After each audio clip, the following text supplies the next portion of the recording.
Hello everyone, welcome back to my channel. और आज की इस वीडियो में हम करने वाले हैं प्रीवियस ईयर के कुछ क्वेश्चंस। ठीक है, आज हम स्टार्ट कर लेते हैं। तो क्वेश्चन के अंदर देखिए, यहाँ पे दिया हुआ है the radius of a right circular cylinder. एक राइट सर्कुलर सिलेंडर है जिसका आपको कहा क्या गया है कि रेडियस जो है वो क्या है, 4 टाइम्स है उसकी हाइट का। तो अगर हाइट h है तो रेडियस क्या हो जाएगी 4h। ठीक है, इसके बाद में इसने कहा if the height of the cylinder is 14 centimetre. तो हाइट दे दी गई है, तो इसी हाइट का अगर 4 गुना कर देते हैं तो वही क्या होगी, उसकी रेडियस होगी। Then what is the volume of the cylinder, तो वॉल्यूम बताना है। इसके लिए आपको सिलेंडर का वॉल्यूम का जो फॉर्मूला है वो पता होना चाहिए, उसी के अकॉर्डिंग हम सॉल्व करते हैं।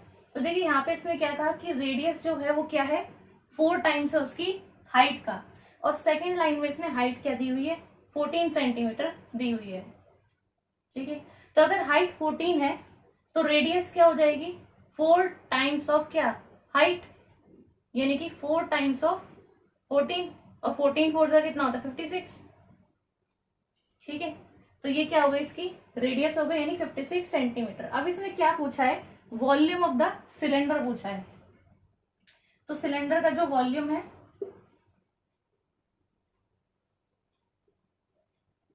ये होता है पाई आर स्क्वायर एच। ठीक है, अब इसके अंदर पाई की वैल्यू रख देते हैं 22/7। आर क्या है 56 यानी 56, तो 56 का स्क्वायर है, तो इसको मैं लिख दू 56 इंटू 56।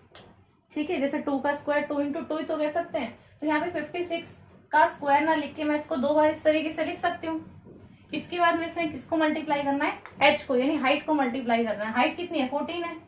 ठीक है, अब जो सॉल्व होता है उसको हम सॉल्व कर लेते हैं। वही क्या आ जाएगी, वॉल्यूम ऑफ सिलेंडर। तो यहाँ पे देखिए ये 2 से चले जाएगा। ठीक है, बाकी सारा क्या है, मल्टीप्लाई रह गया है। तो यहाँ पे देख सकते हैं। अब हम ऑप्शन की तरफ देख लेते हैं एक बार। ऑप्शन में अगर आप देखेंगे, यहाँ पे ऑप्शन में दिया हुआ है, यहाँ पे देखो लास्ट में 8 है, 2 है, यहाँ पे 4 है, यहाँ पे 6 है। मतलब यूनिट डिजिट सबका अलग अलग दिया हुआ है। तो यूनिट डिजिट अलग दिया है तो मैं यूनिट डिजिट ही देख लेती हूँ उसके अंदर। ठीक है, देखो यहाँ पे इसको देख सकते हो आप। 6 इंटू 6 करोगे तो 6 ही आएगा, इंटू 2 करोगे तो कितना आ जाएगा, लास्ट में 2। ठीक है, उस 2 को 2 से मल्टीप्लाई कर दोगे यानी इंटू 2 और कर दोगे तो कितना आ जाएगा 4। तो बस आपको ये देख लेना है, आंसर में लास्ट में जिसमें भी 4 है वही आपका क्या होगा, आंसर होगा। तो मल्टीप्लाई करने की भी जरूरत यहाँ पे नहीं है। ठीक है, ये नहीं कि आप सब चीजों को मल्टीप्लाई करके देखो कि ये आंसर आ रहा है, ये आ रहा है, कौन सा वाला आ रहा है। तो आप सिंपली देख सकते हो कि अगर सबका यूनिट डिजिट अलग अलग दिया है तो सीधी सी बात है कि आंसर क्या होगा, जिससे मैच हो रहा होगा वही होगा। ठीक है, अगर ऑप्शंस काफी सारे होते हैं तो फिर हम क्या करते हैं, सॉल्व करके थोड़ा सा देख लेते हैं। ठीक है, मान लीजिए लास्ट का जो है 2 डिजिट हमको पता लग पा रहा है कि 84 आ रहा है या फिर 83, इस तरीके से तो वैसे देख लिया जाता है। लेकिन यहाँ पे तो सारे अलग थे, तो सिंपली क्या किया, लास्ट वाला ही यूनिट डिजिट का मल्टीप्लीकेशन देख लिया। तो यहाँ पे अगर 6 का कितने भी टाइम्स कर लेते हैं तो क्या आता है, 6 ही आता है। 6 का आप कितने भी टाइम्स करेंगे तो 6 ही आएगा। फिर उसको 2 से मल्टीप्लाई करा तो फिर लास्ट में 2। ठीक है, और 2 से मल्टीप्लाई करा तो डबल हो गया यानी कि 4। तो यूनिट डिजिट कितना आएगा, 4 आएगा। तो वॉल्यूम ऑफ सिलेंडर यहाँ पर जो है उसका सही आंसर क्या हो जाएगा, 137984। ये आपका सेंटीमीटर क्यूब में आ जाएगा। ठीक है, वॉल्यूम किस में होगी, सेंटीमीटर क्यूब में। ठीक है, तो उम्मीद है आपको ये क्वेश्चन समझ में आ गया होगा। अब हम नेक्स्ट क्वेश्चन देख लेते हैं। नेक्स्ट देखिए, यहाँ पर दिया हुआ है what is the rate of interest per annum for simple interest. क्या पूछा है इसने, रेट ऑफ इंटरेस्ट पूछा है। ठीक है, रेट बताना है। ये ऑप्शन दिए हुए हैं परसेंटेज के अंदर, और फॉर सिंपल इंटरेस्ट के लिए कहा है इसने। सिंपल इंटरेस्ट पे कहा है एट विच 880 रुपए अमाउंट्स टू 913 रुपए। कितने टाइम में, 1/2 ईयर्स। तो टाइम दे दिया आपको, यहाँ पे सम कह लो या प्रिंसिपल कह लो, ये दे रखा है। ठीक है, अमाउंट्स टू यानी कि आपको अमाउंट दे दिया, कितना मिलेगा वो चीज। अब रेट ऑफ इंटरेस्ट पूछा है, कितना लगा होगा इसके ऊपर, तो वो चीज बतानी है बस आपको। अब देखिए यहाँ पर क्या दिया हुआ है, इसको हम कह देते हैं पी, मतलब प्रिंसिपल आपको दिया है, देखिए 880 रुपए है। ठीक है, और इतने टाइम के बाद में किसी रेट ऑफ इंटरेस्ट पे आपको जो अमाउंट मिलेगा वो कितना है, 913 है। ठीक है, अब यहां से देख लीजिए डिफरेंस कितना है। आपका जो पहले जो प्रिंसिपल है वो कितना है, 880 है। ठीक है, किसी इंटरेस्ट के ऊपर इतने टाइम के लिए बाद जब हम देखते हैं तो आपका जो अमाउंट है वो कितना हो जाता है, वो 913 रुपए हो जाता है। ठीक है, ये रुपीज में है, ये भी रुपीज में ही है। तो ये 913 रुपए हो गया। अब ये 913 रुपए कब हुआ, इतने साल के अंदर जब इसके ऊपर कुछ इंटरेस्ट लगा होगा। तो वो इंटरेस्ट लगने के बाद में ये इतना है, ठीक है। यानी ये वाली जो अमाउंट है इसके अंदर वो सम भी है, यानी वो जो प्रिंसिपल था वो भी है, प्लस जो इंटरेस्ट इसके ऊपर लगा है वो भी है, यानी ये दोनों का सम है बेसिकली। तो इसीलिए हम जो अमाउंट होता है ना इसको P प्लस SIB लिख देते हैं, ठीक है। तो इसके अंदर दोनों चीजें हैं। तो अगर आप अमाउंट जो है उसमें से अगर आप प्रिंसिपल को घटा देते हो तो आपके पास में क्या आएगा, जितना इंटरेस्ट लगा होगा। तो बेसिकली 913 में से अगर मैं यहाँ पे 913 में से 880 अगर हम यहाँ पे घटा देते हैं तो वो हमारी आ जाती है SI की अमाउंट, ठीक है। तो ये कितना है 20 और 13 33, तो यानी 33 रुपए मान लीजिए, ये आपका हो गया क्या SI, ठीक है। अब देखिए पूछा क्या है आपसे, आपको T दे दिया है, यानी कि जो आपका टाइम लग रहा है कितने साल का है, ये आपका 2 into 1 करेंगे तो 2 आएगा, +1 करेंगे तो कितना आ जाएगा 3/2 years, ठीक है। तो 3/2 साल ये हो गए। आपको देखिए यहाँ पे प्रिंसिपल भी दे रखा है, SI पता लग गया है, बस यहाँ से आप रेट निकाल सकते हैं। तो देखिए रेट के लिए आपका सिंपली क्या हो जाएगा, जो भी आपका SI है मल्टीप्लाई विद 100, ठीक है, क्योंकि SI का जो फॉर्मूला है उसी को रीअरेंज करके ये आ जाता है। नीचे आपका क्या आ जाएगा P into T आ जाएगा। SI देखिए मैंने अभी निकाला, ये कितना है 33, ठीक है, मल्टीप्लाई में 100 रख देते हैं। T यानी प्रिंसिपल लगाया कितना था ये 880 का, मल्टीप्लाई विद टाइम, T कितना है यहाँ पे, इसको अगर आप सॉल्व करोगे तो कितना आ जाएगा 3/2। अगर T को नीचे रखते हैं तो 3 नीचे और T ये 2 जो ऊपर है ये ऊपर चले जाएगा। अब बस इसको सिंप्लीफाई कर देंगे तो वही आपका क्या आ जाएगा आंसर। सब में देखिए यहाँ पे 2 2 2 के साथ में है, सिर्फ फ्रैक्शन पता करना है कौन सा है। तो इसको सिंपली हम काट लेते हैं यहाँ पे। तो अगर आप देखेंगे तो ये आपका 0 से ये काट लेते हैं पहले तो, ठीक है। ये आपका 11 से कटेगा तो 3 आ जाएगा, 3 से 3 कट जाएगा, 11 से ही काटते तो यहाँ पे 8 आ जाता, ठीक है। अब यहाँ पे 2 4 जा, फिर काटेंगे 2 से तो 2 बचेगा और यहाँ पे 5 बचेगा, ठीक है। आप पीछे करके देख सकते हैं, मैंने बस काट दिया है यहाँ पे, तो सारा कट रहा है ये। अब सिर्फ यहाँ पे कितना बचा मेरा, 5 बचा इधर और 2 बचा इधर, तो यानी 5/2 है, मतलब 2.5, 2.5, तो 2.5 कहाँ है, ये रहा 2 1/2, यानी ये आपका आंसर है, ठीक है। 5/2 को हम 1/2% भी लिख सकते हैं।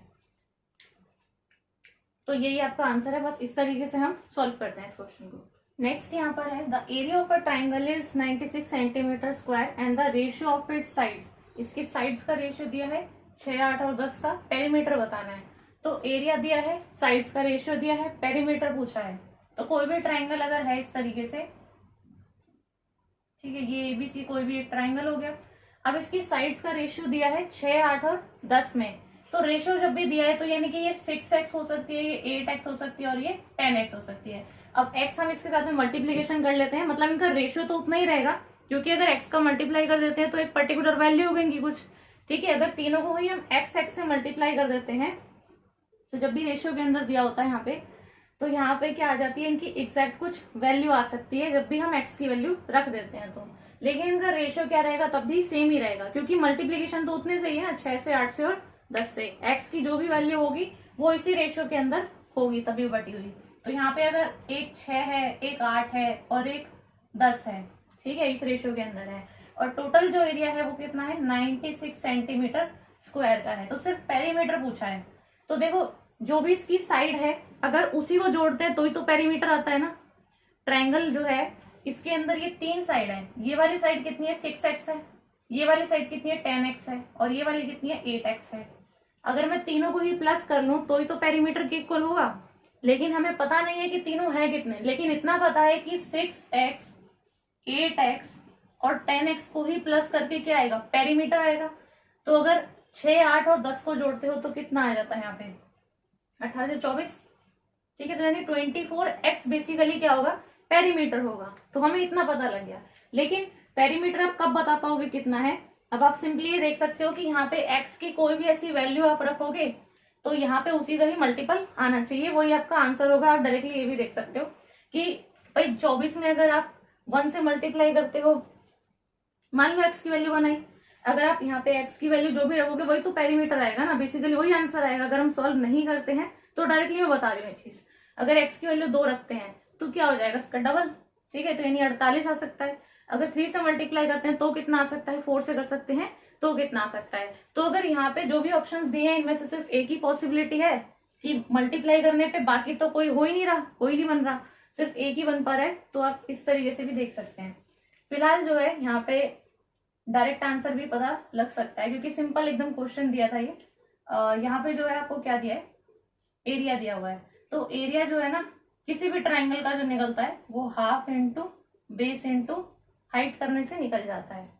अब यहाँ पे बेस और हाइट कैसे पता लगे आपको, आप सिंपली ये देखो कि आपको जो रेशियो दिया है वो 6, 8 और 10 का दिया है। अगर ये राइट एंगल ट्राइंगल में होता तो राइट एंगल ट्राइंगल में क्या है कि एक साइड जो है वो कितनी होती, इसकी ऐसे परपेंडिकुलर बेस में होती, ठीक है, ये 90 का होता। तो ये बेस क्या है 90 डिग्री पे बनता है, और ये वाली जो आपकी हाइट होती है ये आपकी क्या हो जाती, परपेंडिकुलर, और एंगल के सामने वाली हाइपोटेनस हो जाती। तो हाइपोटेनस का ही स्क्वायर इन दोनों के स्क्वायर के प्लस के इक्वल होता है। तो यहाँ पे क्या आ जाता है, अगर हम 6 का स्क्वायर करते हैं यानी कि 36, और एक चीज और देखो कि अगर 8 का स्क्वायर करते हो तो कितना आता है 64, और दोनों का ही अगर हम जोड़ कर देते हैं तो कितना आता है 100 आता है। और 100 किसका स्क्वायर है 10 का, यानी तीसरी वाली साइड का। तो यानी कि पहली साइड का स्क्वायर करो प्लस कर दो दूसरी वाली साइड का स्क्वायर, तो तीसरी वाली साइड के स्क्वायर के इक्वल आती है। तो यानी ये क्या है, राइट एंगल ट्राइंगल होगा, तभी ये इस कंडीशन को फॉलो कर रहा है। तो यानी कि राइट एंगल ट्राइंगल के अंदर आपका जिसका स्क्वायर निकल के आया है वही हाइपोटेनस होगी, और ये दोनों भाई आपस में देख सकते हो आप कि आपका एक बेस होगा, क्या होगा परपेंडिकुलर।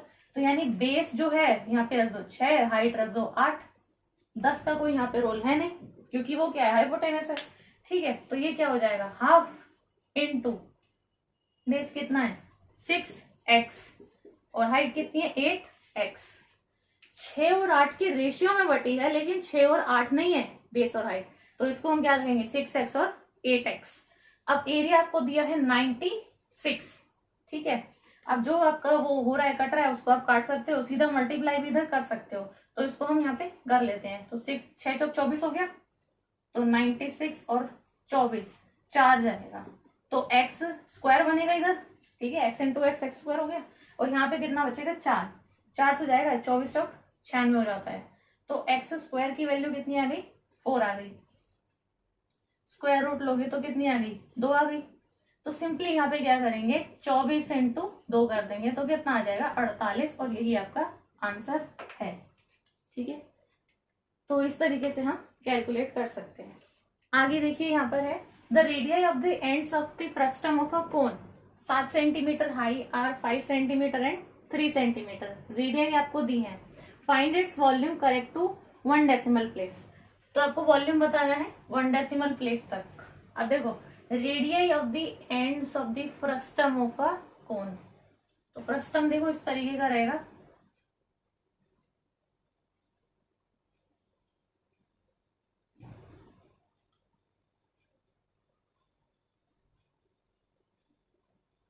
ठीक है। मतलब एक कोन जो होती है ना, कोन ये पूरी होती है इस तरीके से, उसको काट दो ऊपर से, जो बचेगा वो फ्रस्टम है। तो फ्रस्टम जो है यहाँ पे एक रेडियस इसकी यहाँ पे होगी, और ये क्या होगी कम होगी, क्योंकि ऊपर जाने पे जो रेडियस है वो क्या है कम हो रही है। भाई ऊपर जाने पे ऐसे होता जा रहा है ना, तो रेडियस आपकी कम होती जा रही है, नीचे जितना जाओगे रेडियस उतनी मैक्सिमम होगी वहां पे। तो यहाँ पे आपकी रेडियस जो है ये स्मॉल r से डिनोट कर देते हैं, और यहाँ पर जो रेडियस है ये ज्यादा होगी। देखो ये यहाँ तक आ रहा है और ये यहाँ तक है, तो ये क्या है आपकी कैपिटल R, मतलब जो बड़ी वाली रेडियस है वो आपकी नीचे रहेगी। अब इसने कहा हाइट जो है वो कितनी है 7 सेंटीमीटर है, तो यानी ये h जो है ये कितना दिया है आपको 7 सेंटीमीटर दिया है। जो आपकी रेडियस है वो कितनी है 5 सेंटीमीटर और 3 सेंटीमीटर, तो ये आपकी हो गई 3, ये हो गई आपकी 5। क्या बताना है वॉल्यूम बताना है, तो सब कुछ आपको पता ही है, सिर्फ वॉल्यूम देखो आप वॉल्यूम कैसे निकालते हैं फ्रस्टम का, वॉल्यूम ऑफ फ्रस्टम ये आपका हो जाता है 1/3 पाई एच, ठीक है, 1/3 पाई लेते हैं, ठीक है, एच यानी हाइट लेते हैं, प्लस आपका इसका स्क्वायर यानी इसका स्क्वायर लेंगे यानी छोटी वाली का स्क्वायर, फिर इस वाले का भी स्क्वायर, ठीक है, और दिस इंटू दिस, मतलब आर आर।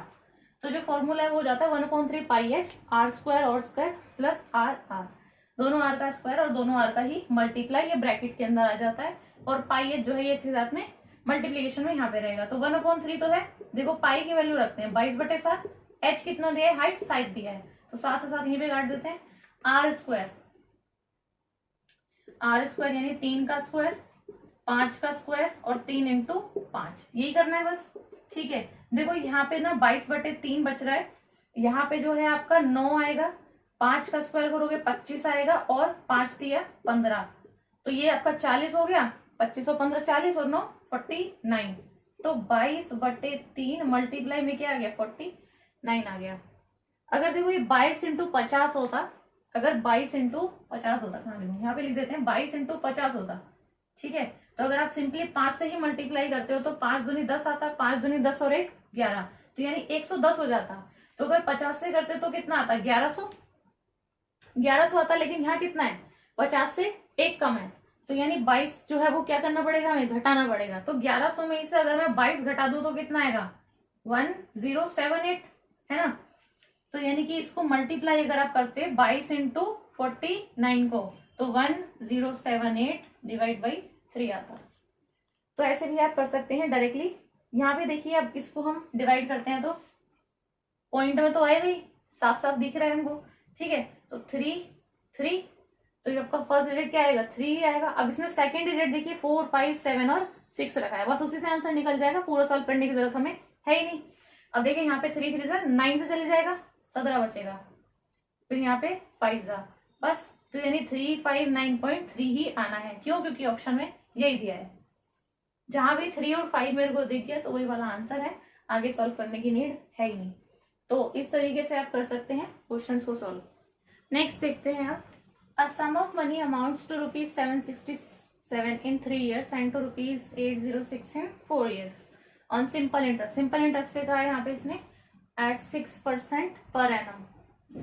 ये आपको रेट दिया हुआ है, सम बताना है, जो प्रिंसिपल लगा है या सम कह लो एक ही चीज है, तो वो बताना है आपको। तो जो भी आपका प्रिंसिपल है या फिर सम है, देखिए वो 767 हुआ कितने साल में, 3 साल में, तो ये चला गया भाई 767 में, तो टाइम कितना लग रहा है, 3 साल लग रहा है।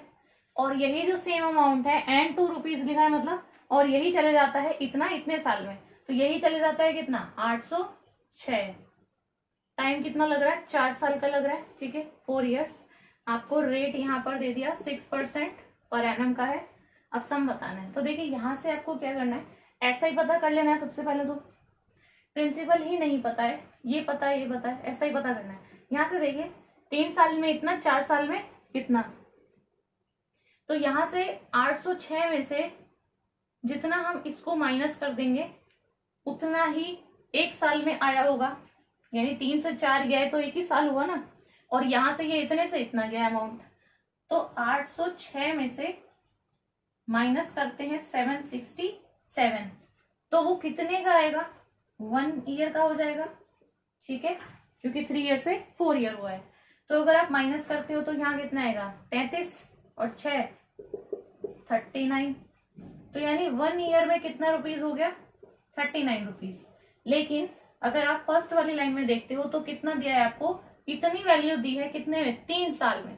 तो हम 3 साल के लिए लेके चलेंगे, तो हम क्या करेंगे यहाँ पे 3 साल का निकालने के लिए 3 ईयर के लिए क्या हो जाएगा, इसको 3 से मल्टीप्लाई कर देते हैं। ठीक है, 9 क्या हो गया 27, 3 3 9 और 2 11, तो 117 रुपये आ रहा है। तो 3 साल का कितना हो गया, 117 रुपये। अब ये आपका क्या है, ऐसा ही है। ठीक है, अब प्रिंसिपल आप कैसे निकाल दोगे, प्रिंसिपल आपका निकल जाएगा सिंपली, जो आपका ऐसा ही है वो आप इसमें से घटा दीजिए, मतलब जो भी आपको अमाउंट दिया था, क्योंकि आपने क्या किया 3 से मल्टीप्लाई करा, यानी 3 साल वाला ऐसा ही है। ठीक है, तो हम क्या करेंगे 3 साल वाली जो भी अमाउंट दी थी 767 दी है ना 3 साल की, तो उसमें से अगर आप यही वाला ऐसा ही माइनस कर देते हो तो आपको क्या मिल जाएगा, प्रिंसिपल यानी जो सम पूछा है वो ही मिल जाएगा। तो देखो 7 में से 7 गया 0, 6 में से 1 गया 5, तो 05 यानी यही आंसर है, 650, 7 में से 1 गया 6, तो 650 आ गया है। अगर फॉर्मूले में रख के भी देखते, अगर कहीं पे करा हो तो फॉर्मूले में अगर आप देखोगे तो भी वो सेम चीज होती है, सिंपली माइनस ही तो करना भाई, उतना ही प्लस होके ये चीज आई है, उतना ही माइनस करोगे तो वापसी आ जाएगा। तो टी अगर आप निकालते हो तो 117 इंटू 100, लेकिन इतना करने की जरूरत ही नहीं है, तो डायरेक्ट माइनस करके पता लग रहा है। आर आपको दिया है 6%, तो 6% पे आप रख लेते। टाइम कितना दिया है आपको, 3 साल, क्योंकि 117 रखा है तो मैंने 3 साल रखा है। अगर ऐसा ही जो है वो 4 साल वाला होता तो हम 4 ईयर्स रख देते। सिंपली आपको बस इसको सॉल्व करना आना चाहिए। तो 39 तो 3 करा था तो 117 आया था, तो ये 39 से ही जाएगा। ठीक है, और यहाँ पे देखिए 39 आएगा, यहाँ पे 1 बचा और 3 से जाएगा तो 13 बचेगा, 3 2 जा 6 बचेगा, 13 से 39 2 जा 6। अब यहाँ पे कितना आएगा 50, 13 पंजे कितना होता है 13 5 जा 65 और 1 0 तो यानी 650। तो ऐसे भी करोगे तो भी 650 ही आएगा फॉर्मूले में रख के भी। ठीक है, तो इस तरीके से हम, ये एसआई का क्वेश्चन था तो ऐसे सॉल्व करते हैं। नेक्स्ट क्वेश्चन यहाँ पे हम देख लेते हैं, the average of 8 consecutive odd numbers is 48।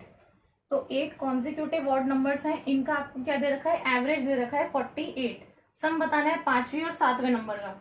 तो यहाँ पे क्या दिया है, एवरेज। एवरेज का क्वेश्चन है, 8 कॉन्जिक्यूटिव ऑड नंबर है, तो सिर्फ ऑड वाले नंबर है लेकिन वो कॉन्जिक्यूटिव है, यानी पहला ऑड नंबर उसके बाद जो सेकंड ऑड नंबर पड़ रहा है फिर ऐसे। ठीक है, इवन वाले गायब कर दिए तो एवरेज 48 आ रहा है। अब देखो 8 बोले ना नंबर, तो 4 तो इस तरफ लिख देते हैं ऐसे, और 4 ही और है। तो ऐसे कोई भी 8 कॉन्जिक्यूटिव नंबर हो सकते हैं, लेकिन उनका एवरेज कितना आ रहा है 48 आ रहा है। तो एवरेज कब आएगा 48। देखिए यहाँ पर जो है 4 इस तरफ हो गए, तो यानी ये मिडल पड़ रहा है ना बीच का, 4 इस तरफ हो गए, तो यानी यहाँ पर ये वाला नंबर पड़ रहा है सेंटर में और एक ये वाला नंबर पड़ रहा है, जो बीच में आ रहा है वहीं पे तो एवरेज होगा। एवरेज कहाँ होगा यहाँ पे, तो यहाँ पे जो एवरेज आया है वो कितना है 48 आया है, यानी एवरेज जो है वो इस वाली और इस वाली संख्या के बीच का नंबर आ रहा है 48। तो 48 से पहले कौन सा नंबर होता है 47, तो यानी यहाँ पे जो है कौन सा नंबर होगा 47 होगा। ऑड नंबर बोला है ना, तो ये ऑड नंबर की ही लाइन होगी। 48 के बाद कौन सा आता है 49, तो यानी यहाँ पे कौन सा होगा 49। अगर आप एवरेज लेके भी देखते हो तो 47 और 49 का एवरेज 48 आएगा। ठीक है, क्यों, क्योंकि ये इनके बीच का ही नंबर है ना भाई, 2 नंबर का अगर आप एवरेज लोगे तो उनका बीच वाला ही तो आएगा। तो एवरेज जो बोला है आपको, क्योंकि वो 48 बोला है और 8 डिजिट थे, तो 4 इधर, इन दोनों के बीच का ही 48 रहा होगा। तो यानी कि ये वाली संख्या और ये वाली संख्या क्या रहेगी, इसके आगे और पीछे वाले नंबर रहे होंगे। ठीक है, अगर ये 47 है और ये 49 है तो ठीक है, इसने बोला क्या कॉन्जिक्यूटिव है लेकिन ऑड नंबर है। ठीक है, तो हम यहाँ पे क्या करेंगे, एक के बाद एक ही लिखा जाएगा, सीरियल वाइज ही लिखेंगे, लेकिन कॉन्जिक्यूटिव लिखने हैं। 49 के बाद क्या आएगा 50, वो तो इवन है आपका, तो क्या आएगा ऑड नंबर 51। इसके बाद क्या आएगा 53, इसके बाद क्या आएगा 55, मतलब एक छोड़ के एक लिखने हैं। अगर ऐसे इवन होता तो इवन भी एक छोड़ के एक ही आता है। ठीक है, तो 45 आएगा, 43 आएगा और 41 आएगा। तो ये आपके 8 नंबर पता लग गए। ठीक है, डायरेक्टली ही पता लग जाते हैं। सिंपली आप देखो कितने आपको नंबर दिए हैं, 8 बोला है, तो यानी कि जो आपकी ये वाली संख्या पड़ रही होगी चौथे नंबर की, और नेक्स्ट वाले में से जो 5वें नंबर की, उन दोनों के बीच में पड़ा होगा। तो इससे पहले और आखिरी वाला नंबर ही जो है वो बीच के नंबर होंगे। तो जस्ट इससे पहले वाला देख लेना था, तो 47 और एक क्या हो जाता 49। बस इसके आगे पीछे की काउंटिंग आप लिख लो। अब इसने पूछा 5वां और 7वां नंबर, तो 5वां नंबर 49 है, 7वां नंबर आपका 53 है, तो 49 प्लस कितना 53, तो 9 और 3 कितना 2 आ रहा है 12। तो यानी कि जहां पे भी 2 है वही आपका आंसर है। ठीक है, तो 102 ही आएगा, प्लस करके देख लो। तो यहाँ पे ये हो गया 12, 5 4 9 और 1 10, तो 102। तो इस तरीके से हम एवरेज के क्वेश्चंस को भी सॉल्व करते हैं। इसमें दिया था sides of a triangle are in the ratio 1/3, 1/5 और 1/6 के रेशियो में साइड्स हो गई। पेरीमीटर 147 है, लेंथ स्मॉलेस्ट साइड की बतानी है, तो साइड का ही रेशियो ये दिया है। ठीक है, साइड्स जो है वो किस रेशियो में दी है 1/3, 1/5 और 1/6। अभी साइड्स का ही रेशियो है, लेकिन इस रेशियो को हम ठीक से लिख सकते हैं ना, जैसे 1/1 में दिया हुआ है। अगर आप इन तीनों को एलसीएम लेते हो तो ये हो जाएगा 30, इधर करोगे तो डिवाइड बाई 3 करके 10, इधर 6, इधर 5, तो रेशियो जो है वो इस तरीके से आ गया है 10, 6 और 5 का।